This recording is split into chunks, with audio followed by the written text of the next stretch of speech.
आइए आज आप सब सुनेंगे सावन सोमवार व्रत की कथा।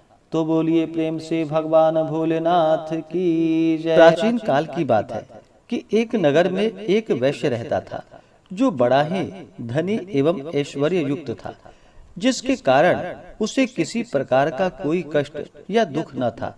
परंतु इतनी अतुल संपत्ति होने के बाद भी उसे भोगने वाला उसकी कोई संतान न थी, जिसका उसे सर्वदा दुख बना रहता था। वह वैश्य भगवान शिव जी का बड़ा भक्त था और प्रति सोमवार को शिव जी का व्रत तथा पूजन किया करता था।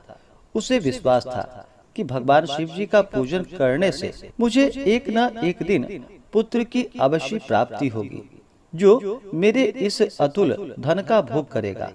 ऐसा मन में विचार कर वह प्रति सोमवार को व्रत करता तथा सायंकाल शिव जी के मंदिर में जाकर दीपक जलाया करता था तथा बड़ी भक्ति से मधुर पाक व्यंजन बनाकर भगवान शिव जी को भोग लगाकर स्वयं प्रसाद लेता और पत्नी को देता था।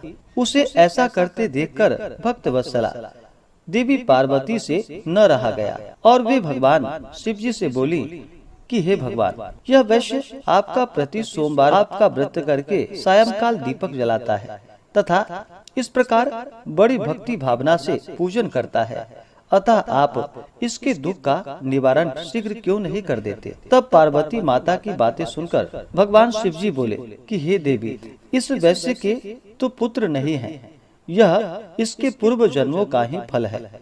देवी, यह जगत तो कर्ममय है, मनुष्य कर्म के बंधनों से बंधा हुआ आता है तथा अपने कर्मों के फलों को भोगता है। उसी प्रकार यह वैश्य भी पूर्व जन्म के कर्म के कारण इस जन्म में निसंतान होकर दुख उठा रहा है। भगवान शिव जी के ऐसे उपदेशात्मक वचनों को सुनकर फिर भी माता पार्वती नहीं मानी और कहने लगी कि हे ईश्वर, आप तो भक्त वत्सल हैं, फिर अपने भक्त पर क्यों नहीं दया करते, जबकि वह सदैव आपकी भक्ति प्रेम पूर्वक करता है। फिर आप उसे पुत्रवान करके उसके दुखों का क्यों नाश नहीं कर देते। यदि आप अपने भक्तों के दुख का निवारण नहीं करेंगे तो कौन आपका व्रत पूजन और सेवा करेगा। हे भगवान, मेरा आपसे अनुरोध है कि आप कृपा करके उसे अवश्य ही पुत्रवान बनने का आशीर्वाद प्रदान कीजिए। जब पार्वती जी शिव जी से ऐसा कहने लगी तो शिव जी बोले कि हे देवी, जब तुम ऐसा कहती हो तो मैं तुम्हारे कहने से उसे पुत्र का वर देता हूँ। यद्यपि उसके भाग्य में पुत्र का सुख तो नहीं है, यह तो केवल 12 वर्ष तक ही जीवित रहेगा, इसके पश्चात वह मृत्यु को प्राप्त हो जाएगा। इस प्रकार कुछ काल व्यतीत होने पर उस वैश्य की स्त्री गर्भवती हुई तथा 10वां महीने प्राप्त होने पर एक सुंदर पुत्र की उत्पत्ति हुई, जिससे उसके घर में बड़ी खुशियां मनाई गई। सब लोग अत्यधिक हर्षित हुए, परंतु उस वैश्य को कुछ विशेष सुख न मिला, क्योंकि उसे यह विदित था कि यह पुत्र 12 वर्ष बाद पुनः मृत्यु द्वारा ग्रसित हो जाएगा। इस प्रकार हंसी खुशी में वह 12 वर्ष का हो गया। एक दिन उसकी माता वैश्य से विवाह के लिए कहने लगी, तो उसके पिता विचार कर कहने लगे कि अभी विवाह की क्या जल्दी है, अभी तो मैं इसे काशी पढ़ने के लिए भेजूंगा। स्त्री से ऐसा कहकर उस वैश्य ने बालक के मामा को बुलवाया और उसे खूब अधिक धन देकर बोला, अब तुम अपने भांजे को काशी लेकर के जाओ और इसे विद्या अध्ययन करवाओ तथा रास्ते में स्थान स्थान पर ब्राह्मणों को भोजन देना तथा यज्ञ करते जाना। इस प्रकार वे दोनों मामा भांजे स्थान स्थान पर ब्राह्मणों को भोजन देते तथा यज्ञ करते हुए एक नगर में पहुँचे। वहाँ के राजा की कन्या का उस दिन विवाह था। कन्या बड़ी ही रूपवती और सर्वगुण संपन्न थी, परंतु राजकुमार अर्थात जिससे उस राजकुमारी का विवाह होने वाला था वह काना था, जिससे उसके पिता को चिंता थी। परंतु जब उसने वैश्य के पुत्र को देखा जो बड़ा रूपवान था, तो विचार कर उसके मामा से कहने लगा कि यदि थोड़ी देर के लिए आप अपने भांजे को मुझे दे दीजिए तो आपकी बड़ी कृपा होगी। थोड़ी देर की बात है, विवाह हो जाने के पश्चात इसे हम आपको वापस कर देंगे और आपको बहुत सा धन भी देंगे। फिर तो बालक के मामा ने स्वीकार कर लिया। वर का पिता उसे वर बनाकर मंडप में ले गया और विवाह का समस्त कार्य बड़ी दक्षता के साथ संपन्न किया। परंतु जब लड़का सिंदूर दान करके लौटने लगा तो उसने कन्या की साड़ी के आंचल पर लिख दिया था कि हे भामिनी, तुम्हारा विवाह मुझ वैश्य के पुत्र से हुआ है और अब मैं काशी में पढ़ने के लिए जा रहा हूँ। परंतु जिसके साथ तुम्हें भेजा जाएगा वह एक आंख का काना तुम्हारा पति नहीं है। इस प्रकार विवाह कार्य संपन्न होने पर विदा की बेला पर जब राजकुमारी ने अपनी साड़ी पर कुछ लिखा देखा तो उसे पढ़कर उसने राजकुमार के साथ जाने से इनकार कर दिया और बोली कि यह मेरा पति नहीं है। मेरा पति तो वैश्य का पुत्र है जो इस समय काशी में पढ़ने के लिए गया है। फिर तो राजकुमारी की ऐसे बातें सुनकर उसके माता पिता अत्यंत आश्चर्य में पड़ गए और राजा अर्थात वर के पिता की धूर्तता से अत्यंत दुखी हुए तथा कन्या को विदा नहीं किया। बारात बिना कन्या के ही वापस लौट गई। उधर वह वैश्य का पुत्र तथा उसका मामा दोनों काशी में पहुँचे तथा बालक ने अपना अध्ययन प्रारंभ कर दिया और उसके मामा ने यज्ञ करना प्रारंभ कर दिया।